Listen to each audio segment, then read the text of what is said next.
নবী নবী করে আর কত কাল আমি কাঁদব,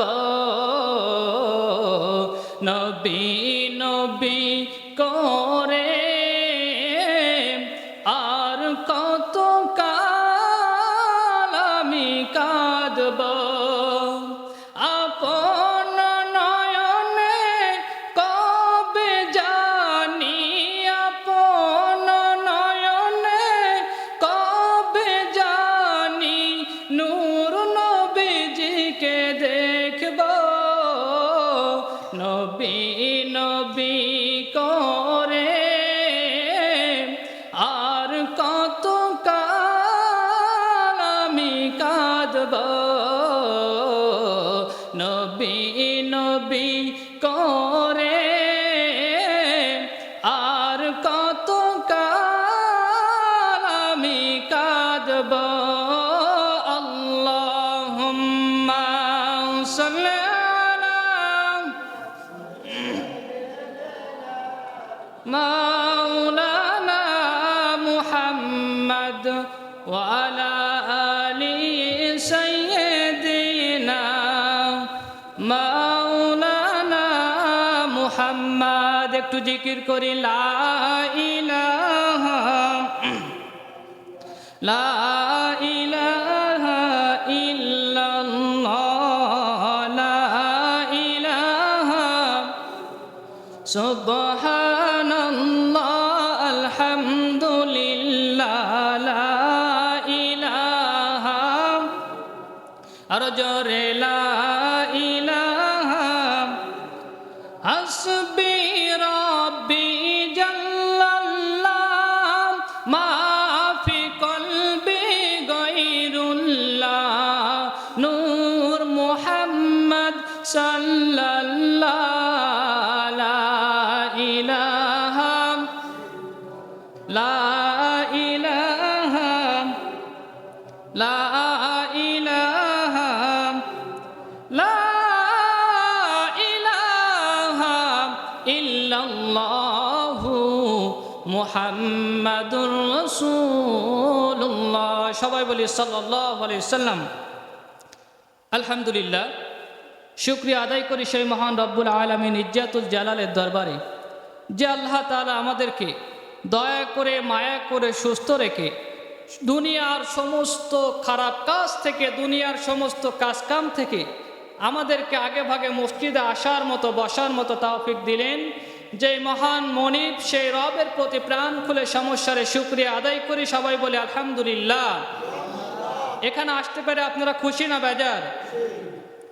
আল্লাহ তাআলা ইচ্ছে করলে আমাদেরকে অনেকের হাসপাতালের বেডেও রাখতে পারতেন, তিনি ইচ্ছা করলে আমাদেরকে কাজকামের ভিতরে রাখতে পারতেন, কিন্তু সেই সমস্ত দুনিয়াবি কাজ থেকে, দুনিয়াবি সমস্ত প্রকার কাজকর্ম থেকে আমাদেরকে ছাঁটাই বাছাই করে এখানে আসতে পেরে আমরা সবাই খুশি না?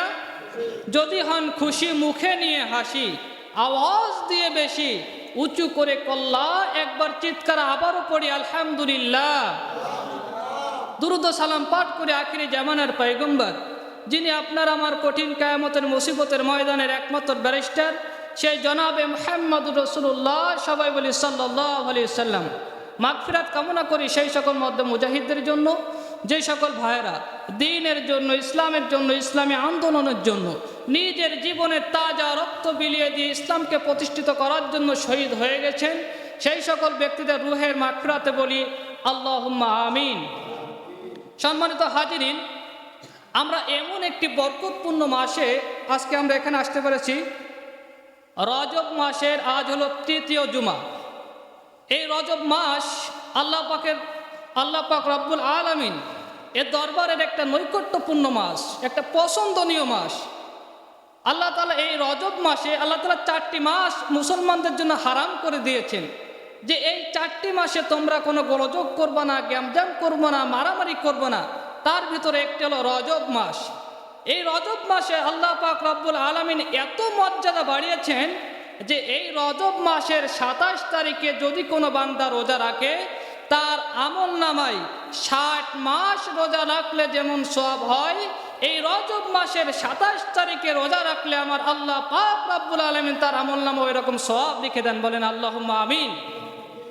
প্রিয় হাজিরিন, আমরা আজকে জুমার দিনে এখানে যে আসলাম, আপনারা কি জানেন যে এই জুমার দিন কেন এর নামটা জুমার দিন হলো? বিশ্বনবী মুহাম্মদুর রাসূলুল্লাহ সাল্লাল্লাহু আলাইহি ওয়াসাল্লামের কাছে হযরত সুলাইমান রাদিয়াল্লাহু তাআলা আনহু একদিন প্রশ্ন করতেছে, ইয়া রাসূলুল্লাহ, ইয়া হাবিবাল্লাহ, এই দিনের নাম কেন জুমার দিন হলো?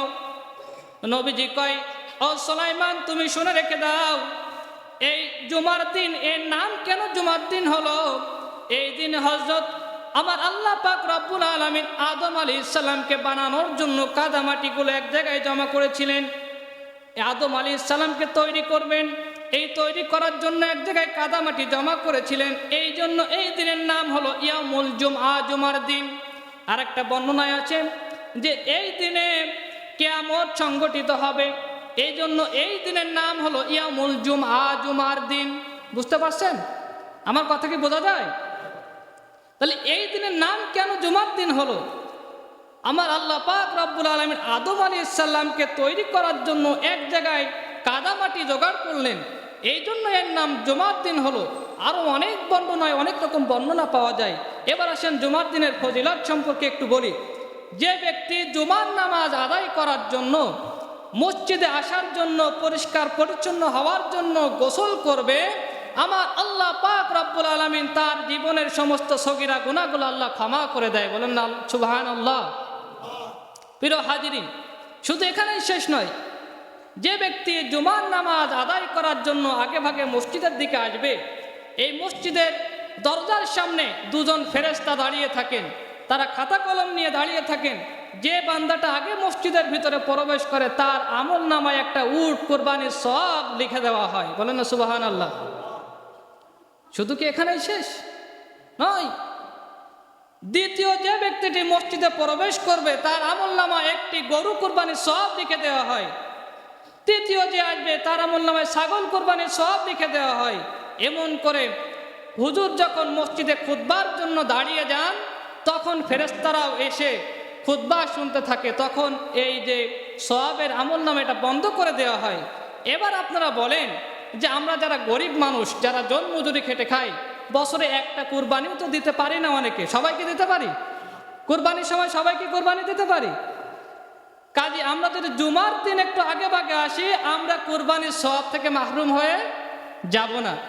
যারা ধনী লোক তারা অনেকে বছরে একটা কুরবানি দেয়, কিন্তু আমার আল্লাহ পাক রব্বুল আলামিন ধনী গরিব সবার জন্য সপ্তাহে একদিন কুরবানির সওয়াব লিখে দেন, সেটা হলো ইয়ামুল জুমআ, জুমার দিনে। বলেন না সুবহানাল্লাহ। সম্মানিত হাজিরিন, আমি পবিত্র কোরআন থেকে একটি আয়াতে কারিমা আপনাদের সামনে তেলাওয়াত করেছি।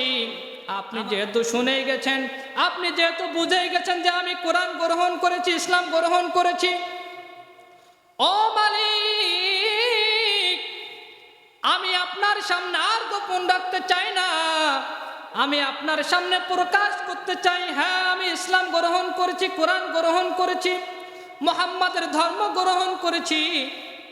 ও মালিক, আমি যেহেতু কোরআনের একজন খাদেম হয়ে গিয়েছি, কাজী আমি প্রথম ইসলামের দাওয়াতটা আমি আপনার কাছে পৌঁছাইতে চাই, কোরআনের দাওয়াতটা আপনার কাছে পৌঁছাইতে চাই।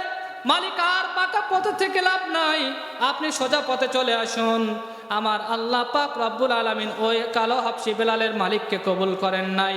মালিক যখন এই কথা শুনলো, মালিকের মাথা গরম হয়ে গেল। মালিক সাথে সাথে তার সৈন্য দলকে ডাক দিলেন, ডাক দিয়ে বললেন, বেলালকে ধরো আর মারো, বেলালকে আঘাত করো। বেলালকে মারতে মারতে, ঘটনা সংক্ষিপ্ত করে বলে দিচ্ছি প্রিয় হাজিরিন, বেলালকে মারতে মারতে তার পিঠের রক্ত পর্যন্ত বাইর করে দিল। এমন মারা মারছে তার হযরত বেলালকে দুইটা ঘোড়ার পায়ের সাথে তার পা গুলো বেঁধে দিল। পা গুলো বাঁধার পরে দুইটা ঘোড়া ছুটিয়ে দিল। বেলালের নিথর দেহটা একবার রাস্তার ডান পাশে, একবার রাস্তার বাম পাশে, নিথর দেহটা বেলালের গোড়াগড়ি খায়। কিন্তু তারপরও বেলাল ইসলাম থেকে, কোরআন থেকে সরে না। বেলালকে বলা হলো, রে বেলাল, তোকে এই তুকনি কেবল নির্যাতন শুরু হলো, তুই বল ইসলাম থেকে কোরআন থেকে সরবি কিনা।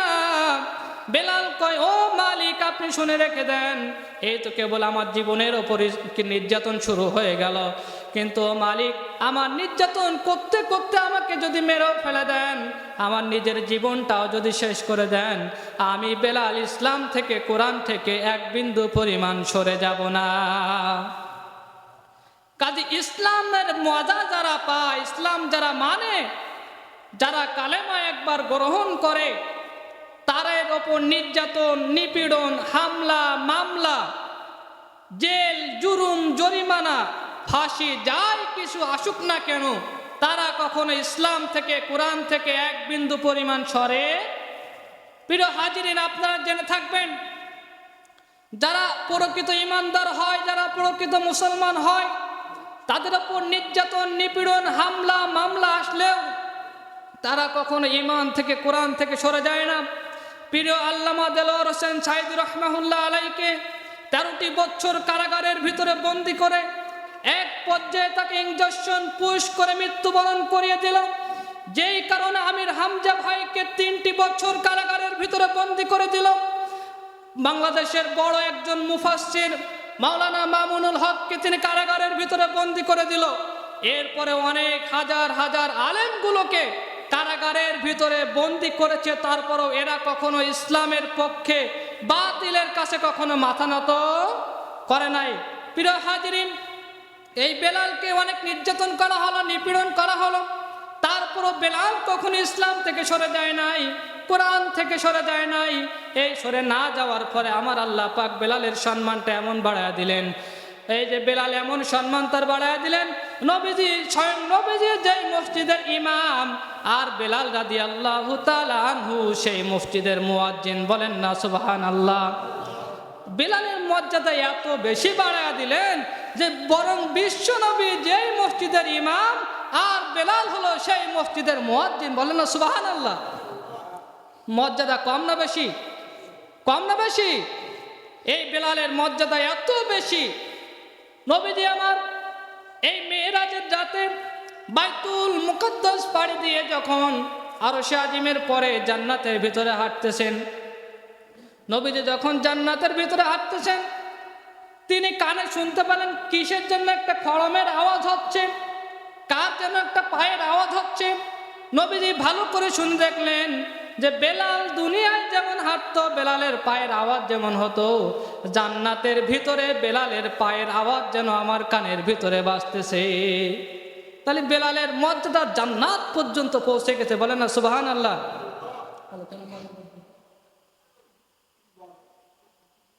আচ্ছা প্রিয় হাজিরিন, কাজী বেলাল রাদিয়াল্লাহু তাআলা আনহুর এত সম্মান বাড়িয়ে দিলেন, শুধু এখানেই শেষ নয়।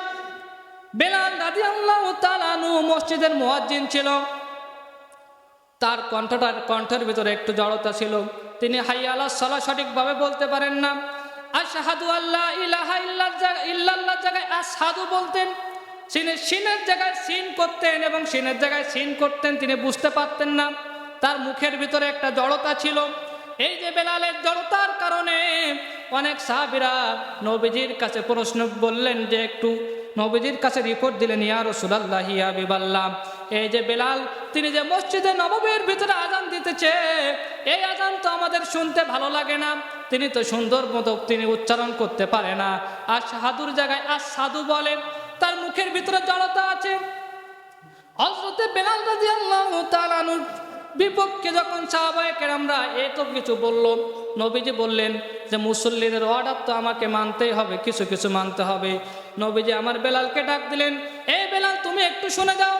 বেলাল রাদিয়াল্লাহু তাআলা আনহু তিনি যখন নবীজির সামনে আসলেন, নবীজি কয়, এ বেলাল তুমি তো আমার মসজিদের মুয়াজ্জিন, মসজিদে নববীর মুয়াজ্জিন।